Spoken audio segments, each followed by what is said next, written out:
నమస్కారం ఘంటారావానికి స్వాగతం. ముందుగా ప్రధాన అంశాలు. ఢిల్లీ పేలుడు ఘటనలో మరో 4గురికి కస్టడీ. ఉగ్రదాడిలో కీలక నిందితులను విచారించనున్న ఎన్ఐఏ.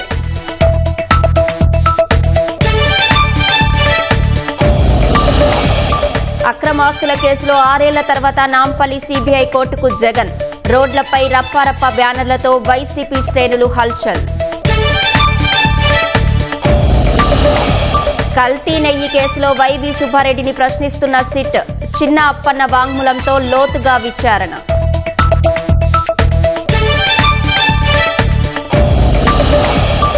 వచ్చే మార్చి నాటికి నక్సల్స్ రహిత దేశంగా భారత్.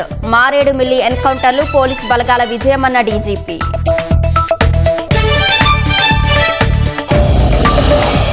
శాసనసభ బిల్లుల ఆమోదంపై సుప్రీంకోర్టు కీలక వ్యాఖ్యలు. రాష్ట్రపతి గవర్నర్లకు గడువు విధించలేమన్న ధర్మాసనం.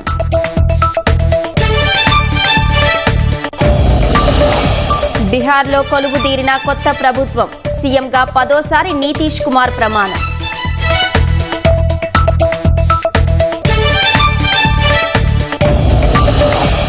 సైబర్ క్రైమ్ కస్టడీకి ఐబొమ్మ నిర్వాహకుడు ఇమంది రవి.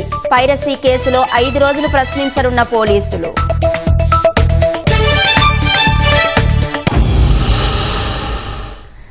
తిరుమల లడ్డు కల్తీ నెయ్యి కేసులో టీటీడీ మాజీ చైర్మన్ వైవి సుబ్బారెడ్డిని సిట్ అధికారులు ప్రశ్నిస్తున్నారు. మరింత సమాచారం మా ప్రతినిధి శ్రీనివాస్ ప్రత్యక్ష ప్రసారం ద్వారా అందిస్తారు. తిరుమల కల్తీ నెయ్యి వ్యవహారంలో టీటీడీ మాజీ చైర్మన్ వైవి సుబ్బారెడ్డిని ఆంధ్రప్రదేశ్ సిట్ అధికారులు సుదీర్ఘంగా ప్రశ్నిస్తున్నారు. ఈ ఉదయం 11:30 గంటల ప్రాంతంలో జూబ్లీహిల్స్లోని ఆయన నివాసానికి చేరుకున్న అధికారులు 2 గంటల పాటు ఆయనను ప్రశ్నించారు. ఆ తర్వాత భోజన విరామం సమయం కావడంతో వారు ఇక్కడి నుంచి తిరిగి వెళ్ళిపోయారు. తిరిగి 3 గంటల ప్రాంతంలో సిట్ 6 బృందం సిట్ అధికారులు ఇక్కడికి చేరుకున్నారు. ప్రస్తుతం ఆయననైతే వైవి సుబ్బారెడ్డిని ఆయన నివాసంలో జూబ్లీహిల్స్లోని ఆయన నివాసంలో ప్రశ్నిస్తున్నారు. అయితే ప్రధానంగా సుబ్బారెడ్డి వ్యక్తిగత కార్యదర్శి ఇచ్చిన వాంగ్మూలం ఆధారంగా అధికారులు ఆయనను ప్రశ్నిస్తున్నట్టు సమాచారం.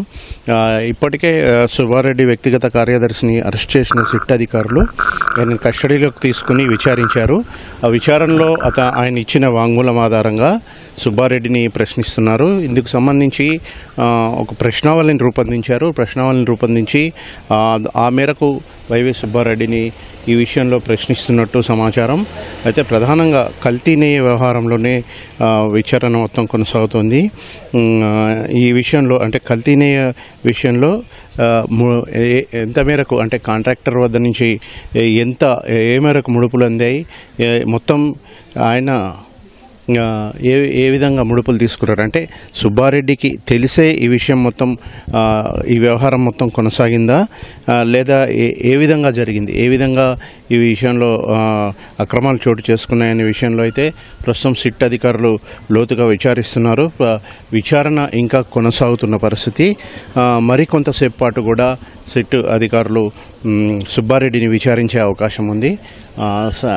మరో 1-2 గంటల పాటు అయితే విచారణ కొనసాగే అవకాశం ఉన్నట్టు తెలుస్తుంది. అయితే చూడాలి మరి విచారణ మొత్తం పూర్తయిన తర్వాత ఏ అంశాలు బయటపడతాయి, ఎటువంటి విషయాలన్నీ వెలుగులోకి వస్తాయని, కల్తీ నెయ్యి వ్యవహారంలో ఎటువంటి విషయాలు వెలుగులోకి వస్తాయి అనే విషయంపై అయితే వేచి చూడాల్సిన అవసరం ఉంది. విచారణ పూర్తయ్యాక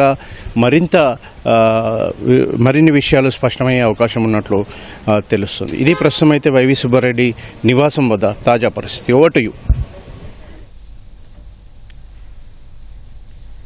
ధన్యవాదాలు శ్రీనివాస్. అక్రమాస్తుల కేసులో మాజీ సీఎం జగన్ నాంపల్లిలోని సీబీఐ కోర్టుకు హాజరయ్యారు. ఈ నెల 21వ తేదీలోపు హాజరు కావాలని సీబీఐ కోర్టు ఆదేశాలు జారీ చేయడంతో ఓ రోజు ముందే కోర్టుకు హాజరయ్యారు. జగన్ రాక నేపథ్యంలో నాంపల్లి కోర్టు సమీపంలో వైసీపీ శ్రేణుల అత్యుత్సాహం ప్రదర్శించారు. కోర్టు సమీపంలో రోడ్డుపై గుంపులుగా చేరి శ్రేణుల నినాదాలు చేశారు. 2029లో అధికారంలోకి వస్తే రప్పారప్ప అంటూ బ్యానర్లు ప్రదర్శించారు. దాదాపు 6 ఏళ్ల తర్వాత తొలిసారి కోర్టుకు హాజరైన జగన్ వెంటనే వెనుదిరిగారు. జగన్ వ్యక్తిగతంగా విచారణకు హాజరు కావడంతో సీబీఐ దాఖలు చేసిన పిటిషన్ను న్యాయస్థానం క్లోజ్ చేసింది. సీబీఐ కోర్టు అనుమతితో జగన్ గత నెల యూరప్ పర్యటనకు వెళ్లారు. తిరిగి వచ్చాక కోర్టు ఎదుట హాజరు కావాలని న్యాయస్థానం షరతు విధించింది. యూరప్ నుంచి తిరిగి వచ్చిన జగన్ వ్యక్తిగత హాజరు నుంచి మినహాయింపు ఇవ్వాలని లేదా ఆన్లైన్ హాజరు అయ్యేందుకు అనుమతి ఇవ్వాలని సీబీఐ కోర్టులో పిటిషన్ దాఖలు చేశారు. దీనిపై సీబీఐ అధికారులు తీవ్ర అభ్యంతరం వ్యక్తం చేశారు. అక్రమాస్తుల కేసులో జగన్ దాదాపు 6 ఏళ్లుగా కోర్టుకు హాజరు కావడం లేదని సీబీఐ పీపీ కోర్టు దృష్టికి తీసుకొచ్చారు. ఈ కేసులో డిశ్చార్జ్ పిటిషన్లపై రోజువారీ విచారణ జరుగుతున్నందున జగన్ హాజరయ్యేలా ఆదేశించాలని కోర్టును కోరారు. సీబీఐ వాదనను పరిగణలోకి తీసుకున్న సీబీఐ కోర్టు నవంబర్ 21వ తేదీలోపు నేరుగా విచారణకు రావాలని ఆదేశించింది. దీంతో జగన్ విధిలేని పరిస్థితుల్లో కోర్టుకు హాజరయ్యారు.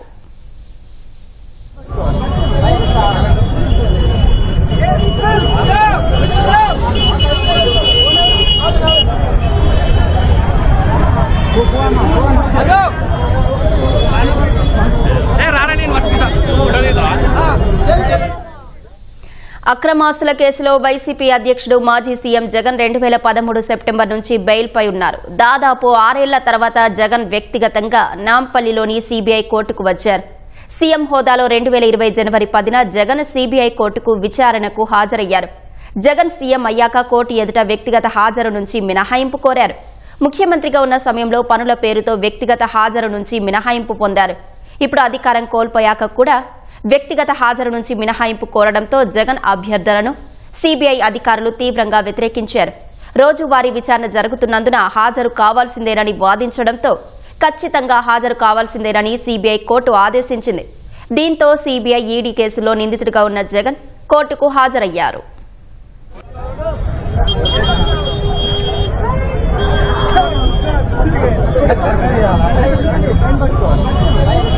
జగన్ విదేశాలకు వెళ్లి వచ్చిన నేపథ్యంలో ప్రొసీడింగ్స్ ప్రకారం హాజరు కావాలని కోర్టు ఆదేశించడంతో ఇవాళ జగన్ నాంపల్లిలోని సీబీఐ కోర్టుకు హాజరైనట్లు ఆయన తరపు న్యాయవాదులు తెలిపారు. కోర్టు ఆర్డర్ను గౌరవించి వారి రోజు కోర్టులోకి వచ్చి ఈ రోజు రావడం జరిగింది. ఓకే, ఎన్ని నిమిషాల ప్రక్రియ అనేది జరిగింది లోపల? దాదాపు అనేది 2-3 నిమిషాలు అయిపోద్దండి. ఓన్లీ ప్రెజెన్స్ రికార్డ్ చేసుకున్నారు. రికార్డ్ చేసుకున్న తర్వాత అప్లికేషన్ క్లోజ్ చేయడం జరిగింది. మళ్ళీ జగన్ కోర్టుకు రావాల్సిన అవసరం లేదు అంటే ప్రస్తుతానికి అయితే కోర్టుకు రావాల్సిన అవసరం అనేది లేదు. ప్రత్యేకించి ఆర్డర్ ఏమైతే లేదు. మళ్ళీ కేసు ఉన్నది కాబట్టి కోర్టు ఉత్తర్వుల ప్రకారం వారు దాన్ని అనుసరిస్తారు. ఈ రోజు పిటిషన్ క్లోజ్ అయింది. ఈ రోజు ఏంటంటే మన పాస్పోర్ట్ అప్లికేషన్ ప్రకారము పాస్పోర్ట్ తీసుకున్నారు కాబట్టి విదేశాలకు వెళ్లారు కాబట్టి తిరిగి వచ్చిన తర్వాత ఇక్కడ కోర్టులో హాజరు కమ్మన్నారు కాబట్టి ఆ కోర్టు ఆర్డర్ను గౌరవించి వారి రోజు హాజరు కావడం జరిగింది. రాష్ట్రాన్ని 5 ఏళ్ల పాటు విధ్వంసం చేసిన జగన్ అక్రమాస్తుల కేసులో 6 ఏళ్ల తర్వాత ఇవాళ నాంపల్లి సీబీఐ కోర్టుకు వెళ్లారని కడప జిల్లా జమ్మలమడుగు బీజేపీ ఎమ్మెల్యే ఆదినారాయణ రెడ్డి అన్నారు. వివేక హత్య కేసులో అవినాష్ రెడ్డి, భాస్కర్ రెడ్డి అందరూ సీబీఐ కోర్టులో ఉన్నారని, జగన్ కూడా అక్రమాస్తుల కేసులో విచారణకు హాజరయ్యేందుకు అదే కోర్టుకు వెళ్లారని ఆదినారాయణ రెడ్డి గుర్తు చేశారు. నాంపల్లి కోర్టులో ఉన్నాడు, చేసినాడు 20కి పైగా పాత కేసులు, మళ్ళీ కొత్త కేసులు. ఒకవైపు వివేకానందరెడ్డి కేసు, అదే నాంపల్లి కోర్టు సిబిఐ కోర్టులో. అది నాంపల్లె. వైఎస్ వివేకానందరెడ్డి కేసులో వైఎస్ అవినాష్ రెడ్డి అక్కడే, వైఎస్ భాస్కర్ రెడ్డి అక్కడే, వైఎస్ వివేకానందరెడ్డి అక్కడే. ఈ దేశం, ఈ రాష్ట్రం 4వ స్థానం నుంచి 3కు, 2కు, 1కి కాబోతున్నది. ఫారిన్ డైరెక్ట్ ఇన్వెస్ట్మెంట్ రాబోతుంది, ఫారిన్ ఫెడరేషన్ ఇన్వెస్ట్మెంట్ రాబోతుంది, ఆర్టిఫిషియల్ ఇంటెలిజెన్స్ మరింత ఉధృతంగా రాబోతుంది, గూగుల్ రాబోతుంది, అమరావతి కడతాం, పోలవరం కడతాం. 4,50,000 మెగావాట్లు ఈ దేశంలో ప్రొడక్షన్ ఉంటే మరొక 5 లక్షల ప్రొడక్షన్. దీనికి కారణం ఈ దేశ సమగ్రతను కాపాడమనే ఈ యొక్క సర్దార్ వల్లభాయ్ పటేల్ ఆయన ఆధ్వర్యంలో ఈ యొక్క డబుల్ ఇంజన్ కావాలనేది దానికే. మావోయిస్టు కీలక సభ్యుడు దేవ్జీ తమ ఆధీనంలో లేడని డీజీపీ హరీష్ కుమార్ గుప్తా స్పష్టం చేశారు. ఆపరేషన్ సంభవ్లో అన్ని పోలీసు విభాగాలు సమర్థంగా పనిచేశాయని తెలిపారు. అల్లూరి సీతారామరాజు జిల్లా రంపచోడవరంలో పర్యటించిన డీజీపీ ఎన్కౌంటర్ తర్వాత ఘటనా స్థలం నుంచి స్వాధీనం చేసుకున్న మావోయిస్టుల ఆయుధాలను పరిశీలించారు. లొంగిపోవాలని గతంలోనే కోరామని డీజీపీ గుర్తు చేశారు. వచ్చే మార్చిలోగా మావోయిస్టు రహిత భారతే లక్ష్యంగా కేంద్రం నిర్దేశించిన ఆదేశాల మేరకు పనిచేస్తున్నామని డీజీపీ స్పష్టం చేశారు. ఆంధ్రప్రదేశ్లో ఆపరేషన్ సంభవ్ లాంచ్ చేసాము. ఆ ఆపరేషన్ లో లాస్ట్ 2 డేస్లో ఏపీ పోలీస్కి బాగా సక్సెస్ కూడా వచ్చింది. 2 ఎన్కౌంటర్స్ అయినాయి. ఒక ఎన్కౌంటర్లో మాడవి హిడ్మా వాళ్ళ అసోసియేట్స్, 2 ఎన్కౌంటర్లో టెక్ శంకర్ ఆయన అసోసియేట్స్, టోటల్ 13 మెంబర్స్ న్యూట్రలైజ్ అయిపోయినారు. అట్లాగా దాదాపు ఒక 50 అరెస్ట్ షెల్టర్లో వాళ్ళు ఎవరు వచ్చారు ఇంపార్టెంట్ కార్డర్స్ వాళ్ళకి అరెస్ట్ చేశాము. ఈ ఆపరేషన్లో మన పోలీస్ ఫోర్సెస్ అన్ని విభాగాల్లో ఇంటెలిజెన్స్ కానీ, ఏఎస్ఆర్ డిస్ట్రిక్ట్, మిగతా డిస్ట్రిక్ట్ పోలీస్ ఫోర్సెస్ అందరూ ఒక 1 ఫోర్స్ సింగిల్ కమాండ్ కింద పనిచేసి ఈ సక్సెస్కి సాధించారు. ఈ ఆపరేషన్లో మీరు చూసినట్టుగా ఇప్పుడు ఎక్కువ క్వాంటిటీలో వెపన్స్ కూడా మనకి దొరికినాయి. అట్లాగే ఎక్స్ప్లోసివ్ మెటీరియల్స్ ఇంకా మెటీరియల్స్ కూడా దొరికినాయి. జూన్లో మనకి ఒక ఎన్కౌంటర్ ఎక్స్చేంజ్ ఆఫ్ ఫైర్ జరిగింది. ఎక్స్చేంజ్ ఆఫ్ ఫైర్లో ఇంపార్టెంట్ కార్డర్ కూడా చనిపోయినారు. అప్పుడు కూడా చెప్పాము, మీరు బయటికి వచ్చి సరెండర్ చేయండి, లేకుంటే మేము న్యూట్రలైజ్ చేస్తాము. మన ఒక లక్ష్యంగా ముందుకు పోతున్నాము.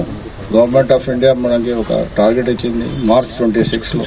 ఆ లోపల మేము ఈ స్టేట్లో కూడా మావోయిజం ఫ్రీ స్టేట్ డిక్లేర్ చేయడానికి ట్రై చేస్తున్నాము. దాదాపు అన్నీ అయిపోయినాయి. సో ఈ విధంగా నేను నా ఫోర్సెస్కి, మీ ప్రజలకి అందరికీ థ్యాంక్స్ చెప్తున్నాము. బాగా పనిచేశారు. ఈ స్టేట్ సేఫ్గా ఉండాలా, మంచిగా ఉండాలా, డెవలప్మెంట్ రావాలంటే వైలెన్స్ కి ఈ స్టేట్ లో, ఏ సొసైటీలో ఏ ప్లేస్ లేదు. అదుపులో ఉన్నాడన్నారు. ఎట్లా సార్? లేదు, అదుపులో ఉన్నారా? లేదండి సార్. అడవి వదిలేసి వీళ్ళు టౌన్స్ కి రావడానికి ప్రధాన కారణం ఏంటంటారు? మొత్తం విజయవాడ వాళ్ళు షెల్టర్ ప్లేసెస్ కి సేఫ్ జోన్ లో రావడానికి ట్రై చేస్తారు.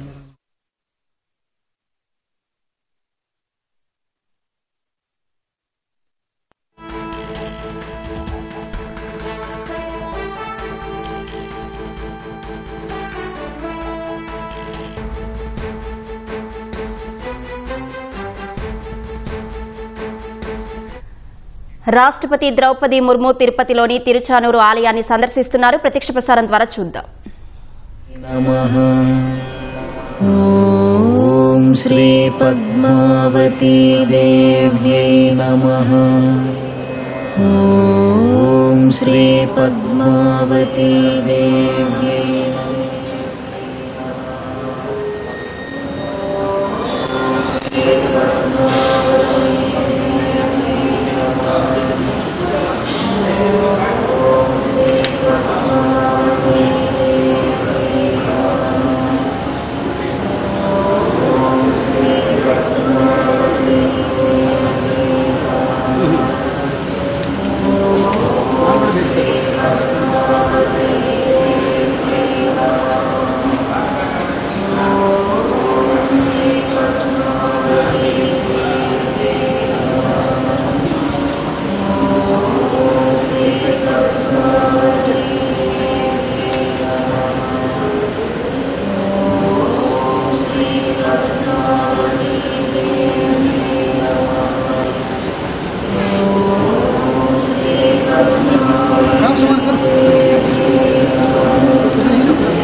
రాష్ట్ర పర్యటనలో భాగంగా రాష్ట్రపతి ద్రౌపది ముర్ము తిరుపతి చేరుకున్నారు. కుటుంబ సమేతంగా తిరుచానూరు ఆలయానికి వచ్చారు. ఆలయ అధికారులు రాష్ట్రపతికి స్వాగతం పలికి దర్శన ఏర్పాట్లు చేస్తున్నారు.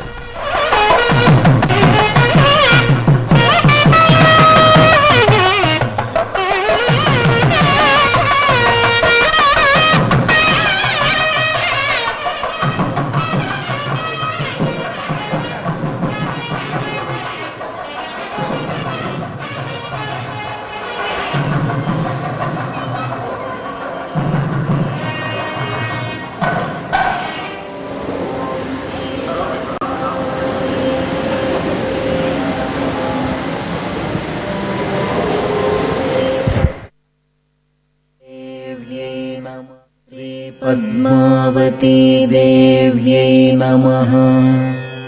ॐ श्री पद्मावती देव्यै नमः। ॐ श्री पद्मावती देव्यै नमः।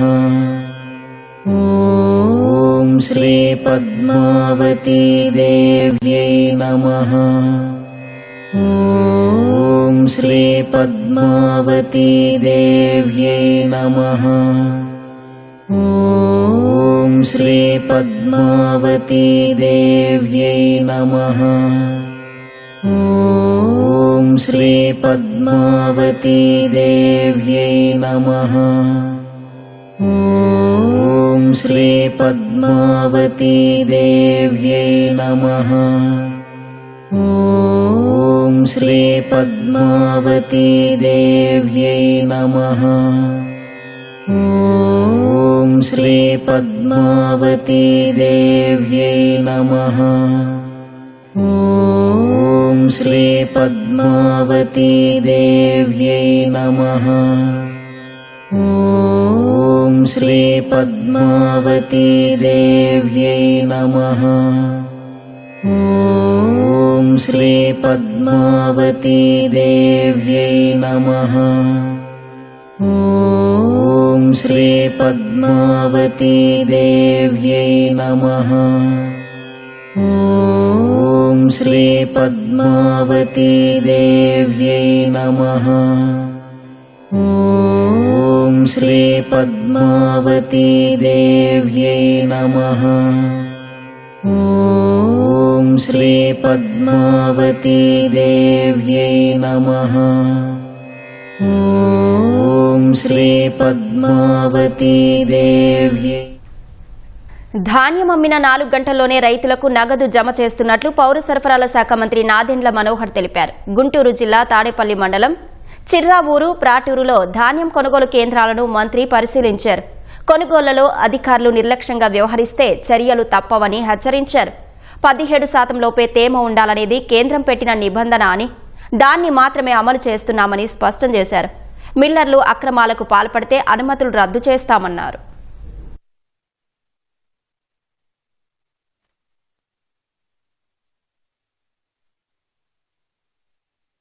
గతంలో లాగా ఎక్కువ దిగుబడి ఎక్కడ వస్తుందనే పంట ఆ వెరైటీ కోసం చూసేవాళ్ళు రైతులు. కానీ మారుతున్న ఈ వాతావరణంలో అదేవిధంగా ప్రజలు కూడా ఎక్కువగా కోరుకునేది ప్రిఫర్డ్ వెరైటీ సన్న బియ్యం కావాలని కోరుకుంటున్నారు.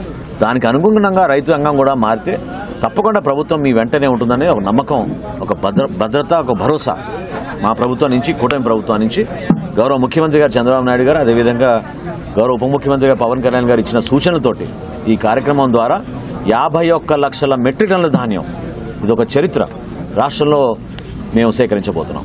మన దగ్గర కూడా పంట ఉంది, కానీ ప్రభుత్వానికి అమ్మే అలవాటు లేదు మన రైతులకి. ఆ అలవాటు తీసుకొచ్చాం గత సంవత్సరం. ఎందుకంటే ఫైన్ వెరైటీ బీపీటీను, సోనా మసూరి క్షేత్రస్థాయిలో దళాల్లో కొనుక్కుని వెళ్ళిపోయేవాళ్ళు. ప్రభుత్వం నుంచి కూడా వాళ్ళకి ఆ భరోసా కల్పించలేదు గతంలో, ఏది డబ్బుల విషయంలో. 6 నెలలకు వస్తాయో, 9 నెలలకు వస్తాయో, 3 నెలలకు వస్తాయో తెలియదు. ఇప్పుడు నేను మాట ఇచ్చాను ప్రభుత్వం నుంచి, ఖచ్చితంగా అదే రోజు వాళ్ళ ఖాతాలో డబ్బులు పడతాయి. ఇది ఒక ఛాలెంజ్ గా తీసుకున్నాం, ఆ ప్రక్రియను ముందుకు తీసుకెళ్తున్నాం. రాష్ట్ర షెడ్యూల్డ్ కులాల కమిషన్కు వచ్చిన ఫిర్యాదులను ఎప్పటికప్పుడు పరిష్కరిస్తున్నామని SC commission chairman KS Jawahar అన్నారు. కెఎస్ జవహర్ ఆధ్వర్యంలో రాష్ట్రీయ షెడ్యూల్డ్ కులాల కమిషన్ విజయనగరంలో పర్యటించింది. తొలుత జిల్లా పరిషత్ అతిథి గృహంలో ఎస్సీ సంఘాల ప్రతినిధులను కలిశారు. అనంతరం సంఘాల నేతలు ప్రజల నుంచి వినతులు స్వీకరించారు. జిల్లా అధికారులతో కలెక్టరేట్ మీటింగ్ హాల్లో సమీక్ష నిర్వహించారు. ఇప్పటి వరకు 1606 గ్రీవెన్సెస్ నేను చైర్మన్ అయిన తర్వాత వచ్చాయి. వాటిలో చాలా వరకు ఎప్పటికప్పుడు 15-20 రోజులకు రివ్యూ చేసుకుంటా ఉన్నాం. అవి అడ్రస్ చేసి వాటి ఇమీడియట్గా పరిష్కారం ఏ విధంగా అయింది అనేది కూడా సంబంధిత వ్యక్తులకు స్వయంగా తెలియజేస్తా ఉన్నాం. ఈ జిల్లాలో అట్రాసిటీస్ వచ్చింది 9 వచ్చాయి నాకు. దీనిలో 7 జనరల్ వచ్చాయి, 15 ల్యాండ్కి సంబంధించి వచ్చాయి, సర్వీస్ మ్యాటర్స్ 2 వచ్చాయి, మొత్తం 33 వచ్చాయి ఈ జిల్లాకు సంబంధించి. అదే ఇప్పుడు 100% వాటి గురించి పరిష్కారానికి ప్రయత్నం చేస్తూ ఉన్నాం. కొన్నిసార్లు అధికారి ఒక ఏదైనా పొరపాటుకు తప్పుడు రిపోర్ట్ ఇచ్చాడా లేదని క్రాస్ చెక్ చేసుకోమని కూడా ఆ సంబంధిత పిటిషనర్కి మేము పంపుతా ఉన్నాం. లేదంటే పిటిషనర్కి ఫోన్ చేసి అయ్యా నీకు పలానా రిప్లై వచ్చింది, దాని మీద మీకు ఏమైనా అనుమానాలు ఉంటే అగైన్ మళ్ళీ మీరు గ్రీవెన్స్ ఇవ్వండి. ఆ సంబంధిత అధికారిని హీరింగ్కి పిలిచి మీ దగ్గర ఉన్నటువంటి సాక్ష్యాధారాలను బట్టి వాళ్ళని ప్రశ్నించి మీకు న్యాయం చేస్తామని కూడా తెలియజేయడం జరుగుతుంది. అమరావతి రాజధాని రైతుల సమస్యల పరిష్కారంపై ప్రభుత్వం దృష్టి సారించింది. తమకు ఇచ్చిన రిటర్నబుల్ ప్లాట్లలో వేసిన సరిహద్దు రాళ్లు వివిధ కారణాలతో తొలగిపోయినట్లు రైతులు మంత్రి నారాయణ దృష్టికి తీసుకొచ్చారు. మంత్రి నారాయణ ఆదేశాలతో వచ్చే నెల 15 నుంచి హద్దురాళ్లు లేని ప్లాట్లకు పెగ్మార్క్ వేసి హద్దురాళ్లు వేయాలని సిఆర్డీఏ నిర్ణయించింది. 3 నెలల్లోగా రైతుల ప్లాట్లలో సరిహద్దు రాళ్లు వేయడం పూర్తి చేయాలని నిర్ణయించారు. ఎమ్మెల్యేలకు శిక్షణ తరగతుల కథనం కేసులో సాక్షి దినపత్రిక ఎడిటర్ పి ధనుంజయరెడ్డి దాఖలు చేసిన అప్పీల్ పిటిషన్పై విచారణను హైకోర్టు వాయిదా వేసింది.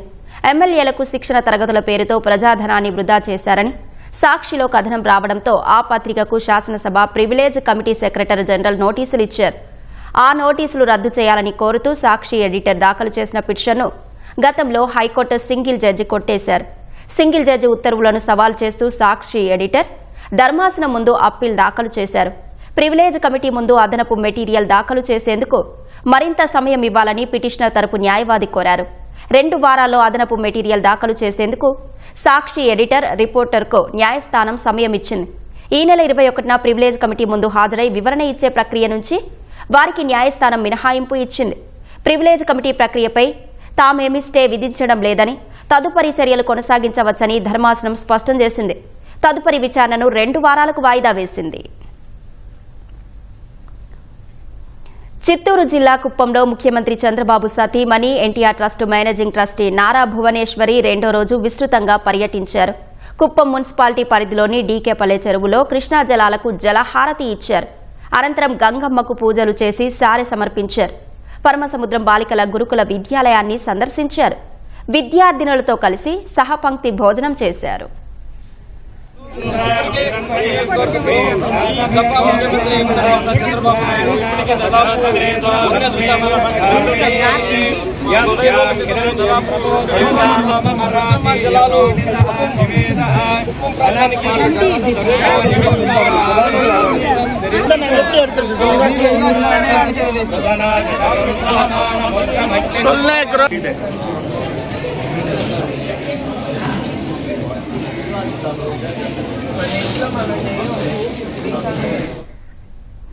ఏలూరు జిల్లా కైకలూరు మండలం ఆటపాక జాతీయ రహదారి సమీపంలోని సూపర్ ఆక్వా రసాయన దుకాణంలో అగ్ని ప్రమాదం స్థానికుల్ని భయాందోళనకు గురిచేసింది.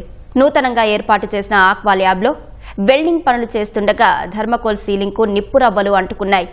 ఆ తర్వాత దట్టమైన పొగ వ్యాపించడంతో స్థానికులు భయాందోళనకు గురయ్యారు. సమాచారం అందుకున్న కైకలూరు అగ్నిమాపక అధికారులు ఘటనా స్థలానికి చేరుకుని మంటలను అదుపు చేశారు. ప్రధాన ద్వారం తెరుచుకోకపోవడంతో ల్యాబ్ అద్దాలు పగలగొట్టి లోనికి ప్రవేశించి మంటలు ఆర్పారు. ల్యాబ్లో కొంతమేర ఫర్నిచర్ అగ్నికి ఆహుతైంది. విశాఖలోని కంచరపాలెం సంజీవయ్య కాలనీలో అమానుష ఘటన చోటు చేసుకుంది. అప్పుడే పుట్టిన పసికందును కాళ్లు చేతులు మొండెం వేరు చేసి ముక్కలు ముక్కలుగా నరికి కాలువలో పడేశారు. అర్ధరాత్రి 1 గంట సమయంలో బయటి నుంచి వచ్చిన వ్యక్తులు ఈ దారుణానికి పాల్పడి ఉంటారని స్థానికులు చెబుతున్నారు. స్థానికుల సమాచారంతో ఘటనాస్థలికి చేరుకున్న పోలీసులు విచారణ చేపట్టారు. మేము షాప్ కట్స్ వచ్చామమ్మా. 1 గంట అయింది. మేము భోజనం చేసి పడుకుంటే లోపు మా కుక్కలు ఇంకా గేటు కొట్టేసి ఇంకా ఇష్టసారం అరుస్తున్నాయి. బయటకు వచ్చి మేము చూసాం, ఎవరు లేరు. ఆయన కొండ మీదకి ఎవరు రానివ్వరు. ఇదేదో ఆ పని జరిగింది కాబట్టి ఈ కుక్కలు అలా అరుస్తాయని మేము అనుకుంటున్నాం. ఉదయం చూసేసరికి మేము షాప్కి వెళ్ళడానికి దిగుతున్నాను. బొమ్మ కాలు అనుకున్నారు. ఆ తర్వాత మా కాళ్ళు అలాగా అతను చూసి ఇది బాడీ అంతా ఉందనేసి అప్పుడు పోలీసు వారికి కంప్లైంట్ ఇచ్చాం. మా ఉన్నవి 5 ఇళ్ళులే, బయట వాళ్ళు ఎవరో చేశారు అంటే తెచ్చి ఇక్కడ పడేసి వెళ్ళిపోయారు అనుకుంటున్నాం మేము. మా మనవరాలు నేను కిందకి దిగాం. అవి రామకృష్ణ 7:30కి తీస్తాడు ఆ షావుకారి. అక్కడికి వెళ్ళి ఏవో కొనుక్కున్నాం. అటు నుంచి వచ్చినప్పుడు చూడలేదు. ఇటు నుంచి వెళ్ళినప్పుడు చూస్తే తాత బొమ్మ తీవా అన్నది. అదెందుకమ్మ బురదలోని బొమ్మ అని నేను పంపించాను. ఇలా చూస్తాడికి ఇంకొక ముద్ద నాకు అవుపడ్డది. అప్పుడు ఇంకొక ఇద్దరు ఆడమనుషులు పిలిచి నేను అప్పటికి కన్ఫర్మ్ చేసుకున్నాక చూడండి అమ్మా అది ఏంటనేది అంటే చూసిన తర్వాత అమ్మో అన్నారు. అయితే ఇదని ఈఆర్ఓ కంప్లైంట్ చేస్తే అప్పుడు ఈఆర్ఓ గారు పోలీస్ ఇన్ఫార్మ్ చేసి ఇది చేసినారు. అది మెట్లు ఉన్నాయి. ఆ మెట్ల మధ్యలో పైనుంచి కాలు పారుతుంది. కాలువకి మెట్లకు అటువైపు కాళ్ళు ఇటువైపు చేతులు బాడీ పార్ట్స్ ఉన్నాయి. చూస్తే చాలా హృదయ విదారకంగా ఉంది. అత్యంత క్రూరమైన సంఘటనగా నేను భావిస్తున్నాను. తల మాత్రం ఇంకా దొరకలేదు. తల కోసం గాలిస్తున్నాను. తల దొరికితే కానీ మనకు ఐడెంటిఫై కాదు ప్రస్తుతానికి. ఏదైనా కూడా ఇప్పుడు హెల్త్ వర్కర్స్, ఆశా వర్కర్స్ సహాయం కూడా తీసుకున్నాం. ఈ ప్రాంతంలో ఎవరైనా నిండు గర్భిణులు ఎవరైనా డెలివరీకి సిద్ధంగా ఉన్నాయి అటువంటి వారు ఎవరైనా వాళ్ళు లిస్ట్ అవుట్ చేయమని చెప్పాం. అలాగే రీసెంట్గా నిన్న ఎవరైనా డెలివరీ అయినా వాళ్ళ లిస్ట్ కూడా తీసుకుని వాళ్ళని ఫిజికల్ సెర్చ్ చెక్ చేయమని చెప్తున్నాం. ఆ విధంగా చెక్ చేస్తాం. ఒకవేళ కంచరపాలెం పరిదే కాదు, అవసరం అనుకుంటే మొత్తం విశాఖపట్నం సిటీ అంతా కూడా ఈ సంఘటనకు సంబంధించి ఎంక్వైరీస్ కండక్ట్ చేయమని అందరికీ కూడా కేజెస్ ద్వారా అందరికీ కూడా విచారించి ఐడెంటిఫై చేసి నిందితులు ఎవరైనా కూడా అయితే వారిని ఖచ్చితంగా పట్టుకుని వాళ్ళని చట్టపరంగా వాళ్ళని శిక్ష తీసుకుని చర్యలు తీసుకుని. అంతరాష్ట్ర మోటార్ బైక్ల దొంగను కృష్ణా జిల్లా పామరు పోలీసులు అరెస్టు చేశారు. నిందితుడి నుంచి 22,50,000 రూపాయల విలువైన 45 బైక్లను స్వాధీనం చేసుకున్నారు. నిందితుడు పామరు మండలం జుజ్జువరానికి చెందిన భాస్కర్ రెడ్డిగా పోలీసులు వెల్లడించారు. అతనిపై 26 కేసులు నమోదైనట్లు ఎస్పీ విద్యాసాగర్ నాయుడు తెలిపారు. చోరీ చేసిన బైక్లను అప్పు కోసం తాకట్టు పెట్టేవాడని వెల్లడించారు. పల్నాడు జిల్లా క్రోసూరు మండలం దొడ్లేరులో తాకట్టు పెట్టిన బంగారాన్ని అప్రైజర్ మోసగించిన కేసులో బాధితులకు చైతన్య గోదావరి బ్యాంక్ అధికారులు నష్టపరిహారం చెల్లించారు. 2023 ఆగస్టులో గోల్డ్ అప్రైజర్ నాగార్జున చేతివాటం వల్ల 505 మంది బ్యాంకు ఖాతాదారులు నష్టపోయారు. గతంలో 401 మందికి బ్యాంక్ అధికారులు గ్రాముకు 6,700 రూపాయలను బాధితులకు అందజేశారు. మిగిలిన 104 మందికి బ్యాంక్ రీజనల్ మేనేజర్ ఇవాళ నష్టపరిహారం అందించారు. నష్టపోయిన ఖాతాదారులందరికీ న్యాయం చేశామని బ్యాంకు సిబ్బంది తెలిపారు. 2023 ఆగస్టులో మా బ్యాంకు చైతన్య గోదావరి గ్రామీణ బ్యాంకుగా ఉన్న సమయంలో ఒక గోల్డ్ ఇష్యూ జరిగింది. దాంట్లో చాలామంది వస్తువులు తారుమారవడం అలాంటివి సమస్యలు ఎదురైనాయి. మొత్తం 505 కంప్లైంట్లు ఎఫ్ఐఆర్ రిజిస్టర్ చేశారు. దాంట్లో ఇంటర్నల్ విచారణ అంతా అయిపోయిన తర్వాత మొదటి విడతగా 2.5 కోట్లు సుమారు 401 కంప్లైంట్లకి పరిష్కారం జరిగిపోయింది. అది అయిపోగా మిగిలిన 104 సమస్యలను కూడా పరిష్కరించారు ఫిర్యాదుల్ని. ఈ 505 అకౌంట్లు ఎఫ్ఐఆర్లో నమోదైనవి అన్ని పరిష్కారం చేయడం జరిగింది. మొత్తం 3.5 కోట్ల రూపాయలు ఇప్పటి వరకు నష్టపరిహారంగా చెల్లించడం జరిగింది. తలసేమియా వ్యాధితో బాధపడుతున్న బాధితులను ఆదుకోవాలని సినీ నటుడు మంచు మనోజ్ కోరారు. కర్నూలులో ఎన్టీఆర్ ట్రస్ట్ మోక్షజ్ఞ ఆర్గనైజేషన్ ఆధ్వర్యంలో జరిగిన రక్తదాన శిబిరంలో మనోజ్, మౌనిక దంపతులు పాల్గొన్నారు. మనోజ్ స్వయంగా రక్తదానం చేశారు. నందమూరి బాలకృష్ణ చేస్తున్న కార్యక్రమాల వెనుక తాను ఎప్పుడూ ఉంటానని మనోజ్ తెలిపారు. రాయలసీమలో ఎక్కడ సామాజిక కార్యక్రమాలు జరిగినా తాను ముందుంటానన్నారు. పేరు మీద మీరు కార్యక్రమం స్టార్ట్ చేసి ముందుకెళ్తున్నారు. ఆ బాబుకి, మీకు, ప్రతి ఒక్కరికి, మీకు, మీ కుటుంబాలకి, మీ పిల్లలకి ఆ దేవుడు ఆశీస్సులు ఎప్పుడూ ఉంటాయి. అండ్ ఎంతో మంది పిల్లలకి బ్లడ్ అందక కాలం చెందుతున్నారు. అది చాలా మనసు కష్టమైన విషయం. వీళ్ళకి ఎప్పుడు కష్టం రాకుండా మేము తోడుంటాము, మా వంతు సహాయం మేము చేస్తామని మాటిస్తున్నాము. ఇక్కడే కాదు, ఆంధ్రప్రదేశ్, తెలంగాణ ప్రతి ఊరిలో ఇది విన్న ప్రతి ఒక్కరూ థాలసీమియా అనే ఒక డిసీజ్ని గుర్తించి దీనికి హెల్ప్ చేస్తానని కోరుతున్నాను. ఇది పిల్లల కోసం అందరూ ముందుకొచ్చి రక్తదానం చేయండి. అది అది ఆ పుణ్యం ఎన్ని జన్మలు ఎత్తినా అది మిమ్మల్ని వదలదు. సో పిల్లల్ని కాపాడండి. ఎర్రకోట సమీపంలో కారు పేలుడు కేసులో జమ్మూ కశ్మీర్ పోలీసుల అదుపులో ఉన్న 3 వైద్యులు, ఒక మత ప్రచారకుణ్ణి జాతీయ దర్యాప్తు సంస్థ ఎన్ఐఏ లాంఛనంగా అరెస్టు చేసింది. ముజమ్మిల్ గనై, అదిల్ రాదర్, షహీనా సయీద్, మౌల్వీ ఇర్ఫాన్ అహ్మద్ వాఘేలను ఎన్ఐఏ అరెస్టు చేసింది. వారిని ఢిల్లీలోని పటియాలా హౌస్ కాంప్లెక్స్లోని ప్రత్యేక ఎన్ఐఏ కోర్టులో హాజరుపరిచింది. 15 రోజుల కస్టడీ కోరగా 10 రోజుల కస్టడీకి కోర్టు అనుమతి ఇచ్చింది. పేలుడు ఘటనలో ఈ 4 కీలక పాత్ర ఉన్నట్టు ఎన్ఐఏ అనుమానిస్తోంది. కస్టడీలో కీలక విషయాలు వెలుగులోకి వస్తాయని భావిస్తోంది. నవంబర్ 11న అధికారికంగా పేలుడు కేసును ఎన్ఐఏ విచారణకు తీసుకుంది. ఇప్పటికే రషీద్ అలీ, జసీర్ బిలాల్ను ఎన్ఐఏ అరెస్టు చేసింది. తాజాగా 4 అదుపులోకి తీసుకోవడంతో ఈ కేసులో ఎన్ఐఏ అరెస్టు చేసిన నిందితుల సంఖ్య 6కు పెరిగింది. నవంబర్ 10న ఎర్రకోట మెట్రో స్టేషన్ పరిధిలో జరిగిన కారు పేలుళ్లో 15 మంది మరణించారు, పలువురు గాయపడ్డారు.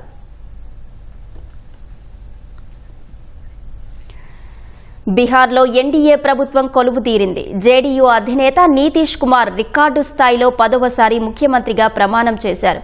నితీష్ కుమార్తో సహా 27 మంది మంత్రులు ప్రమాణం చేశారు. బీహార్ రాజధాని పట్నాలోని గాంధీ మైదానంలో గవర్నర్ ఆరిఫ్ మహ్మద్ నితీష్ కుమార్తో ముఖ్యమంత్రిగా ప్రమాణం చేయించారు. ఈ కార్యక్రమంలో ప్రధాని నరేంద్ర మోదీ, ఎన్డీఏ పాలిత రాష్ట్రాల ముఖ్యమంత్రులు, కేంద్ర మంత్రులు అమిత్ షా, జేపీ నడ్డా, చిరాగ్ పాస్వాన్ తదితరులు పాల్గొన్నారు. నితీష్తో పాటు 27 మంది మంత్రులు ప్రమాణం చేశారు. బీజేపీ నుంచి సీనియర్ నాయకుడు సామ్రాట్ చౌదరి, దిలీప్ జైష్వాల్, మంగల్ పాండే, రామ్ కృపాల్ యాదవ్, అరుణ్ శంకర్ ప్రసాద్ తదితరులు మంత్రులుగా ప్రమాణం చేశారు.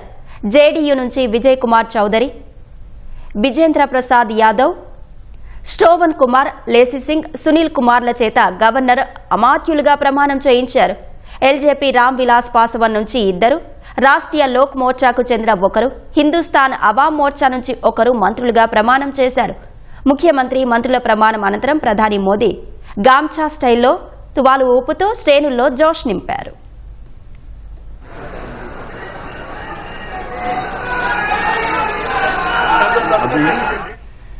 బీహార్ ముఖ్యమంత్రి ప్రమాణం చేసిన నితీష్ కుమార్ కు ప్రధాని నరేంద్ర మోదీ శుభాకాంక్షలు తెలిపారు. నితీష్ కుమార్ అనుభవం కలిగిన నాయకుడని తెలిపిన ప్రధాని సుపరిపాలనలో ఆయనకు మంచి ట్రాక్ రికార్డు ఉందని ఎక్స్లో పోస్టు చేశారు. డిప్యూటీ సీఎంలు సామ్రాట్ చౌదరి, విజయ్ సిన్హాలకు కూడా ప్రధాని శుభాకాంక్షలు తెలియజేశారు. అటు ఈ నెల 26 నుంచి 3 రోజుల పాటు జరిగే అసెంబ్లీ సమావేశాల్లో నూతన ఎమ్మెల్యేలు ప్రమాణం చేయనున్నారు. అనంతరం స్పీకర్, డిప్యూటీ స్పీకర్ను ఎన్నుకోనున్నారు. బీజేపీకి చెందిన ప్రేమ్ కుమార్ను స్పీకర్గా ఎన్నుకునే అవకాశం ఉందని తెలిసింది. ఈ నెల 6, 11 2 విడతల్లో జరిగిన అసెంబ్లీ ఎన్నికల్లో ఎన్డీఏ అఖండ విజయం సాధించింది. మొత్తం 243 స్థానాల్లో పోటీ చేసి 202 చోట్ల గెలిచింది. BJP 89, JDU 85, LJP Ram Vilas Paswan 19, HAM 5, RLM 4 స్థానాల్లో గెలుపొందాయి. బీహార్ అసెంబ్లీ ఎన్నికల్లో పేలవ ఫలితాలకు బాధ్యత వహిస్తూ జన్ సురాజ్ పార్టీ వ్యవస్థాపకులు ప్రశాంత్ కిషోర్ 24 గంటల పాటు మౌన దీక్ష చేపట్టారు. 100 ఏళ్ల క్రితం పశ్చిమ చంపారణ్లో మహాత్మా గాంధీ నెలకొల్పిన ఆశ్రమంలోనే ప్రశాంత్ కిషోర్ మౌన దీక్ష చేపట్టారని జన్ సురాజ్ పార్టీ ఒక ప్రకటనలో తెలిపింది. 3 ఏళ్ల క్రితం కూడా పాదయాత్రను మహాత్మా గాంధీ ఆశ్రమం నుంచే ప్రారంభించారని వెల్లడించింది. తొలుత పార్టీ సభ్యులతో కలిసి ప్రశాంత్ కిషోర్ మహాత్మునికి పుష్పాంజలి ఘటించారు. అనంతరం 24 గంటల పాటు మౌన దీక్షకు కూర్చున్నారు. ఈ నెల 14న వెల్లడైన బీహార్ అసెంబ్లీ ఎన్నికల ఫలితాల్లో జన్ సురాజ్ పార్టీ ఖాతా కూడా తెరవలేకపోయింది.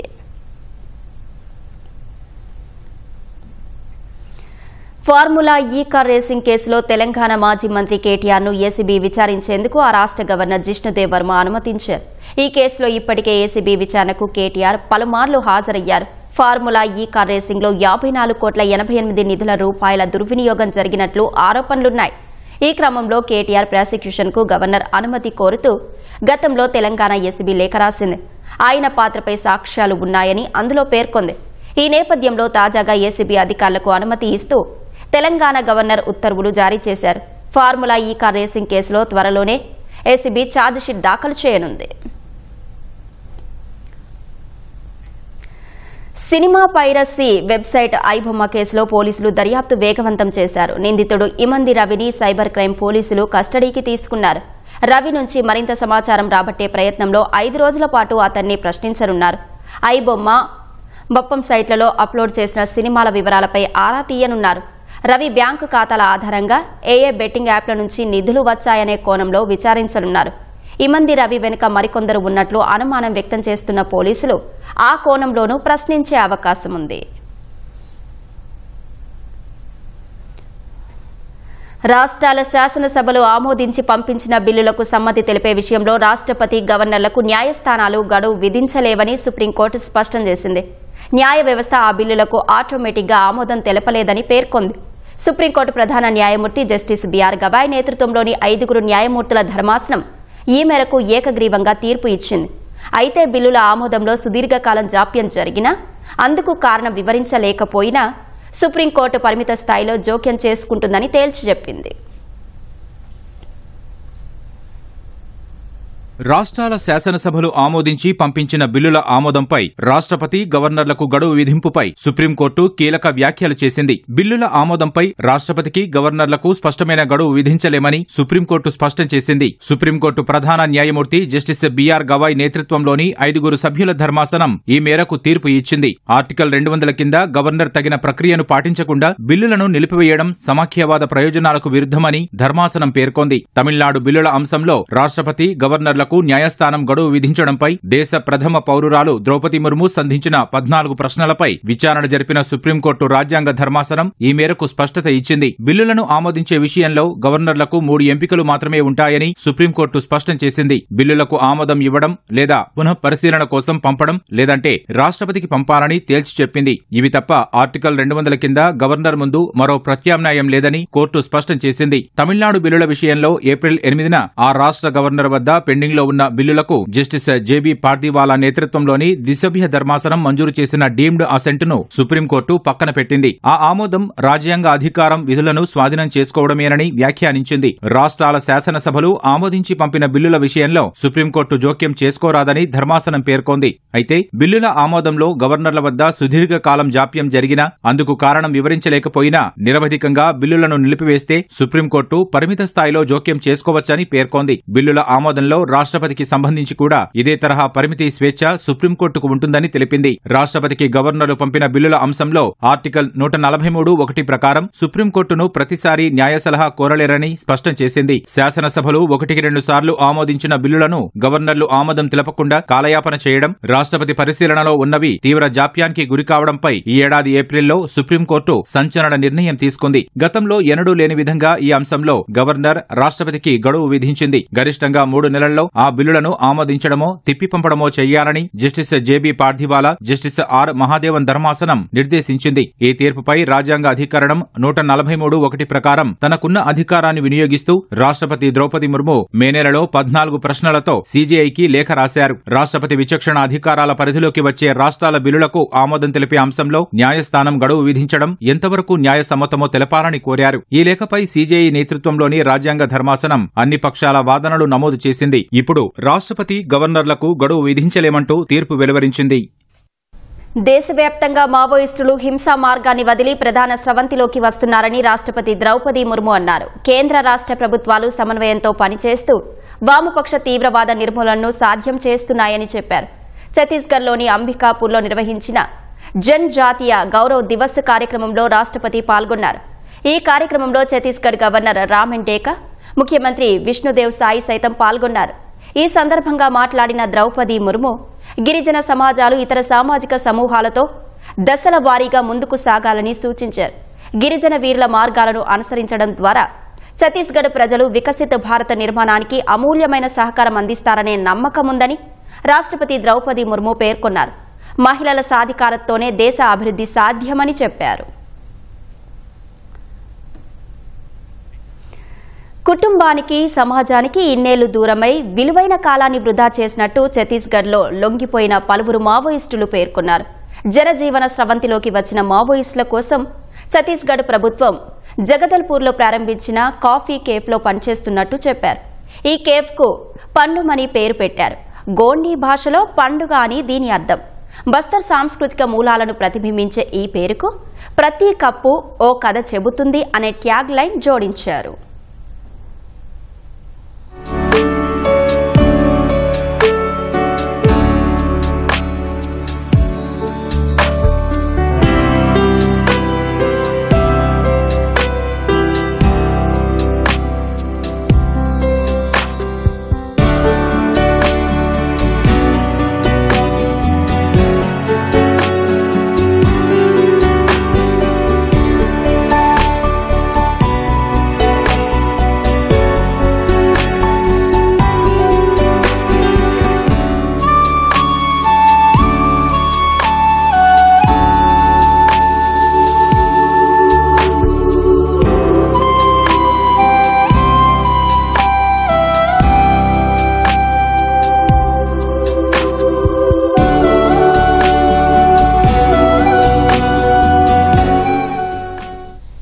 రిలయన్స్ గ్రూప్ అధినేత అనిల్ అంబానీకి ఎన్ఫోర్స్మెంట్ డైరెక్టరేట్ ఈడీ మరో షాక్ ఇచ్చింది. మనీ లాండరింగ్ కేసు దర్యాప్తులో భాగంగా తాజాగా అనిల్ అంబానీకి ఆయన కంపెనీలకు చెందిన 1400 కోట్ల రూపాయల విలువైన ఆస్తులను అటాచ్ చేసినట్టు అధికారిక వర్గాలు తెలిపాయి. మనీ లాండరింగ్ నిరోధక చట్టం పీఎంఎల్ఏ కింద అటాచ్ చేసిన ఈ ఆస్తులు దేశంలోని వివిధ ప్రాంతాల్లో ఉన్నట్టు పేర్కొన్నాయి. అయితే దీనిపై రిలయన్స్ గ్రూప్ నుంచి ఎటువంటి స్పందన వెలువడలేదు. ఇదే కేసులో గతంలో 7,500 కోట్ల రూపాయల విలువైన ఆస్తులను ఈడీ అటాచ్ చేసింది. తాజాగా అటాచ్ చేసిన ఆస్తులను కలుపుకొని మొత్తం ఈ కేసులో దాదాపు 9,000 కోట్ల రూపాయల ఆస్తులను జప్తు చేసినట్టు అధికార వర్గాలు వెల్లడించాయి. రిలయన్స్ ఇన్ఫ్రా సహా అనిల్ అంబానీకి చెందిన పలు కంపెనీలు 17,000 కోట్లకు పైగా నిధులు అక్రమంగా తరలించినట్లు వచ్చిన ఆరోపణల నేపథ్యంలో ఈడీ దర్యాప్తు చేపట్టింది. చమురు, గ్యాస్, ఆర్థిక రంగ సంస్థల వాటాలు కొనేందుకు మదుపర్లు మొగ్గు చూపిన వేళ దేశీయ స్టాక్ మార్కెట్లు వరుసగా రెండో సెషన్లో లాభాలు సాధించాయి. గత సెషన్లో 513 పాయింట్లు పెరిగిన సెన్సెక్స్ ఇవాళ మరో 446 పాయింట్లు ఎగబాకింది. ఉదయం 85,471 పాయింట్ల వద్ద బీఎస్సీ సూచీ ప్రారంభమైంది. మొదట్లో 85,201 పాయింట్ల కనిష్ట స్థాయి నమోదు చేసింది. తర్వాత చమురు, గ్యాస్, ఆర్థిక రంగ సంస్థల వాటాలు కొనేందుకు మదుపర్లు పోటీ పడిన వేళ సెన్సెక్స్ 52 వారాల గరిష్ట స్థాయి అయిన 85,802 పాయింట్లకు చేరింది. చివరకు 85,633 పాయింట్ల వద్ద స్థిరపడింది. జాతీయ స్టాక్ ఎక్స్చేంజ్ సూచీ నిఫ్టీ 139 పాయింట్లు పెరిగి 26,192 పాయింట్ల వద్ద ముగిసింది. భారత్కు 825 కోట్ల రూపాయల విలువైన ఆయుధాలను విక్రయించేందుకు అమెరికా ఆమోదం తెలిపింది. వాటిలో జావెలిన్ క్షిపణి వ్యవస్థ సహా పలు ఆయుధాలు ఉన్నాయి. అమెరికా తీసుకున్న ఈ నిర్ణయంతో ఇరు దేశాల మధ్య నెలకొన్న ట్యారిఫ్ వివాదం కొలిక్కి వస్తున్నట్టు నిపుణులు అభిప్రాయపడుతున్నారు. కొద్ది నెలలుగా భారత్ అమెరికా మధ్య నెలకొన్న టారిఫ్ల వివాదం సద్దుమణిగినట్టు తాజా పరిణామాలు తెలియచేస్తున్నాయి. దీన్ని బలపరుస్తూ భారత్కు ఆయుధాలు విక్రయించేందుకు అమెరికా గ్రీన్ సిగ్నల్ ఇచ్చింది. ఈ మేరకు సుమారు 825 కోట్ల రూపాయల విలువైన ఆయుధాలను అమెరికా నుంచి భారత్ కొనుగోలు చేయనుంది. ఈ ఆయుధాల్లో అధునాతన జావెలిన్ క్షిపణి వ్యవస్థ అత్యంత కీలకమైంది. రష్యాతో పోరులో ఉక్రెయిన్కు దేవదూతలా వచ్చిన ఈ ఆయుధానికి ప్రపంచవ్యాప్తంగా మంచి ఆదరణ ఉంది. భుజంపై నుంచి గురిపెట్టి ప్రయోగించే ఈ క్షిపణి కొన్ని వందల రష్యన్ ట్యాంకులను పేల్చేసింది.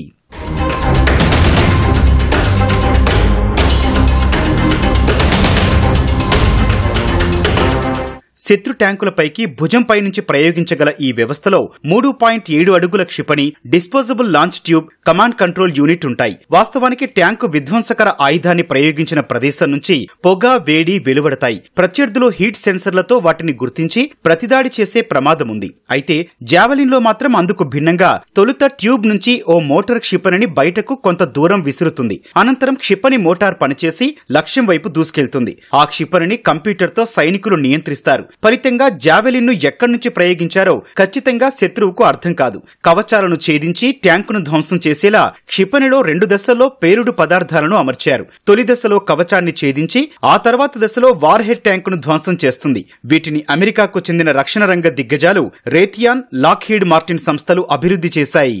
405 కోట్ల రూపాయల విలువైన జావెలిన్ మిజైల్ వ్యవస్థలు, సంబంధిత హార్డ్వేర్ ను భారత్ కు అందించేందుకు ఆమోదం తెలిపిన అమెరికా వాటితో పాటు 417 కోట్ల రూపాయల విలువైన ఎక్స్కాలిబర్ ప్రొజెక్టైల్స్, ఇతర రక్షణ పరికరాలను విక్రయించేందుకు సిద్ధమైంది. ఆయుధాలతో పాటు శిక్షణ, నిర్వహణ, సాంకేతిక సహాయం వంటి కీలక మద్దతును కూడా ఇవ్వనుంది. ఆ ఆయుధాల విక్రయం ఇండో అమెరికా వ్యూహాత్మక భాగస్వామ్యాన్ని మరింత బలోపేతం చేస్తుందని అమెరికాకు చెందిన డిఫెన్స్ సెక్యూరిటీ కోఆపరేషన్ ఏజెన్సీ తెలిపింది. అమెరికాను కుదిపేసిన సెక్స్ కుంభకోణం ఎప్స్టీన్ ఫైల్స్ ను విడుదల చేసే బిల్లుపై ఆ దేశ అధ్యక్షుడు ట్రంప్ సంతకం చేశారు. ఈ సందర్భంగా మాజీ అధ్యక్షుడు బిల్ క్లింటన్ సహా పలువురు కీలక డెమోక్రాటిక్ నేతలపై ట్రంప్ ఆరోపణలు చేశారు. లైంగిక నిందితుడు జెఫ్రీతో వారికి ఉన్న అనుబంధాల గురించి త్వరలోనే నిజాలు బయటపడతాయని ట్రూత్ సోషల్లో ట్రంప్ పోస్టు చేశారు. రిపబ్లికన్ పార్టీ విజయాల నుంచి ప్రజల దృష్టి మరల్చేందుకే ఎప్స్టీన్ కేసును పలుమార్లు ఆయుధంగా ఉపయోగించారన్నారు. ఎప్స్టీన్ ఫైల్స్ విడుదలపై మంగళవారం ప్రతినిధుల సభ ముందుకు తీసుకురాగా 427-1 ఓట్లతో ఆమోదం లభించింది. ఎప్స్టీన్ కు సంబంధించి అన్ని ఫైల్స్ తో పాటు 2019లో జైల్లో అతడి మరణంపై దర్యాప్తు గురించిన సమాచారాన్ని 30 రోజుల్లో న్యాయశాఖ విడుదల చేయాల్సి ఉంటుంది. బాధితులకు సంబంధించిన వివరాలు, దర్యాప్తును ప్రభావితం చేసే వివరాలను బయటపెట్టకుండా ఉండే అవకాశాన్ని కల్పిస్తుంది.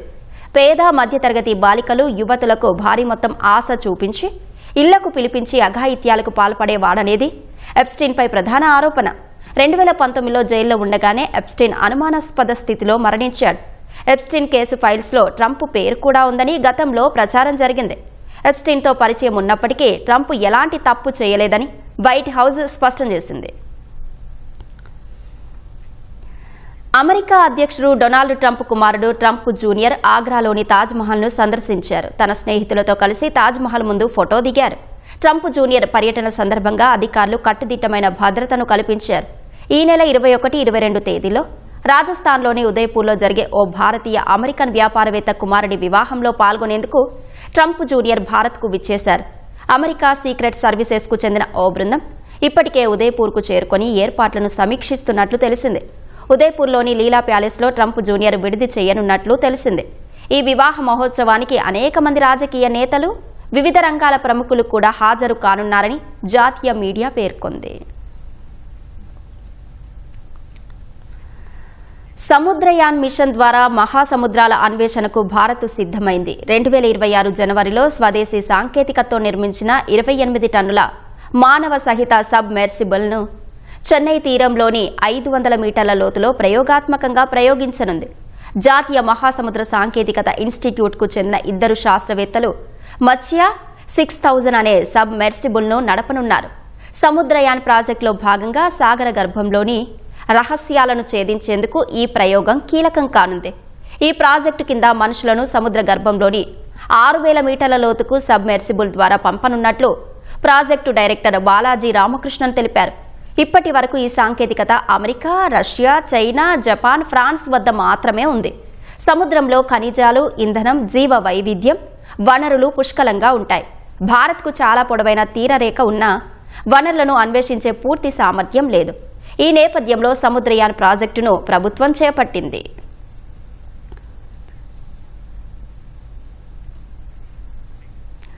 ఉక్రెయిన్పై డ్రోన్లు క్షిపణులతో రష్యా జరిపిన భీకర దాడుల్లో మృతుల సంఖ్య 25కు చేరింది. పశ్చిమ ఉక్రెయిన్లోని టెర్నోపిల్పై రష్యా జరిపిన ఈ దాడుల్లో 9 అంతస్తులు ఉండే 2 భవనాలు ధ్వంసమయ్యాయి.